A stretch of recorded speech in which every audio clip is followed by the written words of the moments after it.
Hello बच्चों, मैं मंजू पाठक।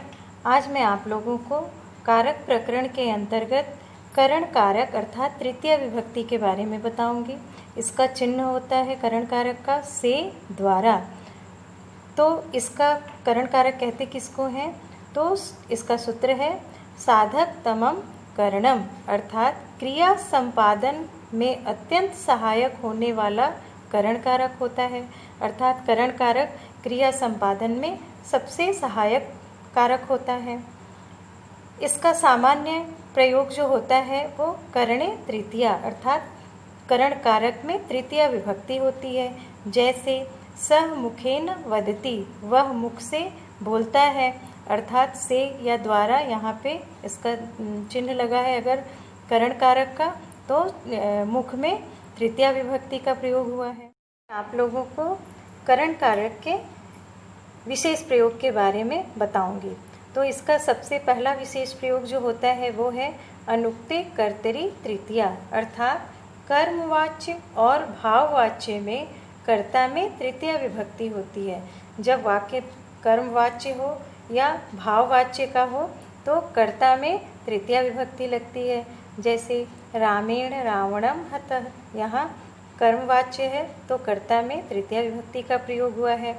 यहाँ भाववाच्य है तो यहाँ पे भी कर्ता में तृतीय विभक्ति का प्रयोग हुआ है।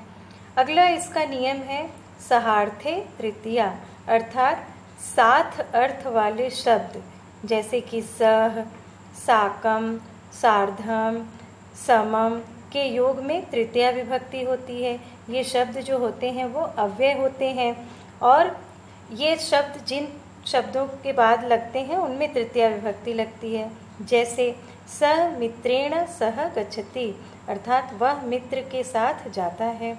सीतया साकम रामः तिष्ठति, सीता के साथ राम बैठते हैं। तो यहाँ पर सीता में और मित्र में तृतीय विभक्ति का प्रयोग हुआ है। इसका अगला नियम है ये नांग विकारः, अर्थात जिन अंगवाचक शब्दों में शारीरिक विकार की सूचना मिलती है उनमें तृतीय विभक्ति होती है। जैसे पादेन खंजः, अर्थात जिन अंगों में कोई विकार हो उसमें तृतीय विभक्ति लगती है। पैर में खंज है अर्थात पैर से वह लंगड़ा है तो यहाँ पैर में तृतीय विभक्ति लग गई। कर्णाभ्याम वधिरः, कानों से वधिर है तो यहाँ कर्ण में तृतीय विभक्ति लग गई। और दो कान होते हैं इसलिए द्विवचन लगा है। पृष्ठेन कुब्जः, पीठ से कुब्ज है, कुबड़ा है तो यहाँ पे पीठ में यानी पृष्ठ में तृतीय विभक्ति का प्रयोग हुआ है।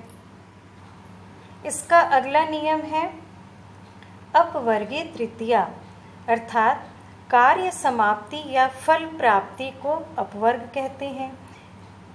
इस अर्थ में कालवाचक और मार्गवाचक शब्द में तृतीय विभक्ति होती है।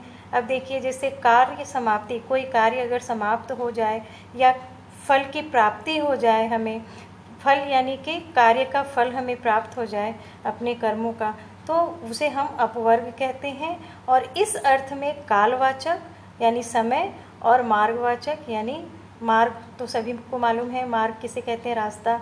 इस वाचक शब्दों में तृतीय विभक्ति का प्रयोग होता है। जैसे मासेन व्याकरणम पठितः, अर्थात वह मास भर में, महीने भर में व्याकरण पढ़ गया। सह क्रोशेन कथाम अकथयत, वह एक कोश पूरा होते होते उसने कथा को कह दिया। तो इस तरह से यहाँ पे कार्य पूरा हो गया है तो मार्गवाची और यहाँ पे कालवाची में तृतीय विभक्ति का प्रयोग हुआ है। अगला नियम है प्राकृत्यादिभ्यश्च उपसंख्या नाम, अर्थात प्रकृति, कृति, स्वभाव आदि वाचक शब्दों में तृतीय विभक्ति होती है।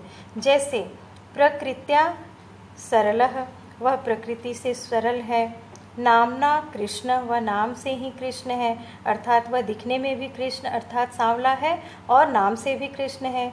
जात्या क्षत्रिय, अर्थात वह जाति से ही क्षत्रिय है। तो इस तरह से किसी की प्रकृति और स्वभाव, कृति आदि से उन वाचक शब्दों में तृतीया विभक्ति का प्रयोग होता है। अगले वीडियो में मैं आप लोगों के लिए कुछ और तृतीया विभक्ति के विशेष प्रयोग को लेकर आऊँगी। तब तक के लिए धन्यवाद।